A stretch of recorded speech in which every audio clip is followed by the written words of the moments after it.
24 ফেব্রুয়ারি 2019 সালের কথা।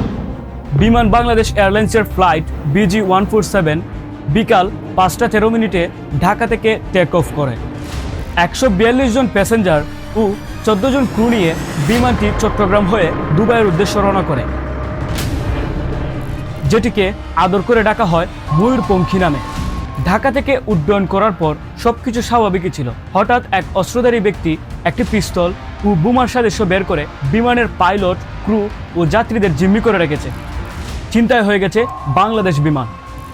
বিমান বাংলাদেশ এয়ারলাইন্সের এর আগে কখনো এরকম পরিস্থিতির মুখোমুখি হতে হয়নি। বাংলাদেশের জন্য এই ঘটনাটি ছিল এক গভীর ধাক্কা, যা সহজ ভাষায় প্রকাশ করা যায় না। আসুন এবার জেনে নেওয়া যাক এই পুরো হাইজ্যাকিংয়ের ভেতরের আসল গল্প। চট্টগ্রামে দুবাইগামী বাংলাদেশ বিমান ছিনতাই চেষ্টার অবসান হলো। বিমান বাংলাদেশ এয়ারলাইন্সের উড়োজাহাজ ছিনতাই চেষ্টাকালে নিহত সন্দেহভাজন বন্দুকধারীর পরিচয় মিলেছে। তারা জানান, दुष्कृतिकारीर हाथे एक छोटो बैग छिलो। ढाका से दुबई जा रहा है प्लेन की इमरजेंसी लैंडिंग चिटगांव में कराने की कोशिश की गई है। দুবাইগামী বিমানের উড়োজাহাজ ছিনতাই চেষ্টা সন্দেহভাজন ব্যক্তি কমান্ডো অভিযানে নিহত হয়েছেন। বিকাল 5:28 উড়োজাহাজ যখন 15,000 ফিট উপর দিয়ে উঠছিল, তখন বিমানের পেছনে 4A সিটে থাকা এক ব্যক্তি ককপিটের দিকে এগোতে শুরু করে। ককপিটের ভেতরে প্রবেশ নিষেধ থাকায় বিমানের ক্রুরা তাকে আটকায়। তখন সে একটি পিস্তল ও বোমার সাদৃশ্য বের করে বলে, আমি বিমানটি ছিনতাই করেছি, ককপিটে না ঢুকতে দিলে আমি বিমানটিকে উড়িয়ে দিব। এক পর্যায়ে সে ককপিটের দরজা খুলে ভেতরে প্রবেশ করে এবং পাইলটের মাথায় বন্দুক তাক করে। এরপর সে দাবি করে তাকে প্রধানমন্ত্রী শেখ হাসিনা এবং তার স্ত্রীর সঙ্গে কথা বলিয়ে দিতে হবে।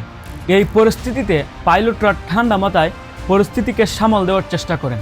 তারা তাকে কথাবার্তায় ব্যস্ত রাখে যাতে পরিস্থিতি আরও খারাপ না হয়। ককপিটের ভেতরে থাকা দুই পাইলট গোলাম শাফি ও সহকারী পাইলট মুনতাসির মাহবুব তারা কৌশলে হাইজ্যাকারকে কথা বলিয়ে সময় নষ্ট করে এবং একই সঙ্গে গোপনে এয়ার ট্রাফিক কন্ট্রোলকে পুরো পরিস্থিতি সম্পর্কে জানায়। টাওয়ারের জরুরি বার্তা পেয়ে এয়ার ট্রাফিক কন্ট্রোল দ্রুত সিদ্ধান্ত নেয় বিমানটিকে চট্টগ্রাম শাহ আমানত বিমানবন্দরে জরুরি অবতরণ করার নির্দেশ দেয়। বিকাল 5:41 পাইলটের দক্ষতা ও দ্রুত সিদ্ধান্ত গ্রহণের কারণে বিমানটি নিরাপদে জরুরি অবতরণ করতে সক্ষম হয়। পাইলটের উপস্থিত বুদ্ধি ও পরিস্থিতি সামাল দেওয়ায় বড় ধরনের দুর্ঘটনা এড়ানো যায়। বিমানটি অবতরণের সঙ্গে সঙ্গেই সেনাবাহিনী এবং বিমান বাহিনীর সদস্যরা দ্রুত সক্রিয় হয়ে ওঠে এবং পুরো এলাকার নিরাপত্তা ব্যবস্থা জোরদার করা হয়। ঘটনার খবর দ্রুতই তৎকালীন প্রধানমন্ত্রী শেখ হাসিনা ও বিমান প্রতিমন্ত্রীর কাছে পৌঁছে যায়। যাত্রীদের নিরাপত্তা এবং বিমানের সুরক্ষাকে অগ্রাধিকার দিয়ে তাৎক্ষণিকভাবে সর্বোচ্চ সতর্কতা জারি করা হয় এবং সংশ্লিষ্ট সব সংস্থা সমন্বিতভাবে পরিস্থিতি নিয়ন্ত্রণের কাজ শুরু করে।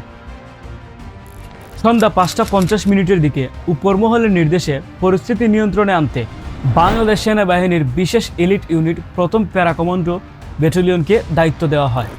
সন্ধ্যা 7টার পরও চিন্তায় হয়ে যাওয়া বিমানটি তখনও সম্পূর্ণভাবে নিয়ন্ত্রণে আনা যায়নি।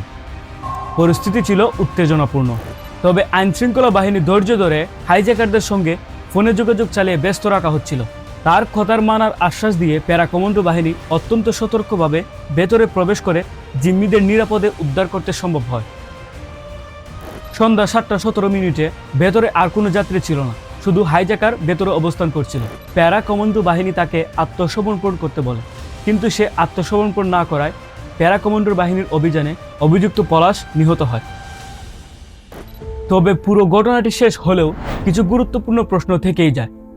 এত কড়া নিরাপত্তা থাকা সত্ত্বেও কিভাবে একজন ব্যক্তি অস্ত্র নিয়ে বিমানের ভেতরে প্রবেশ করে? এটা এখনো আমাদের ভাবনার বিষয়। বন্ধুরা, ভিডিওর শুরুতেই বলেছিলাম সে তার স্ত্রীর সঙ্গে কথা বলতে চেয়েছিল। পরে জানা যায় তার স্ত্রী ছিলেন আলোচিত চিত্রনায়িকা শিমলা। তাই প্রশ্ন উঠছে, সে কি আসলে মানসিকভাবে সুস্থ ছিল নাকি মানসিক সমস্যায় ভুগছিল?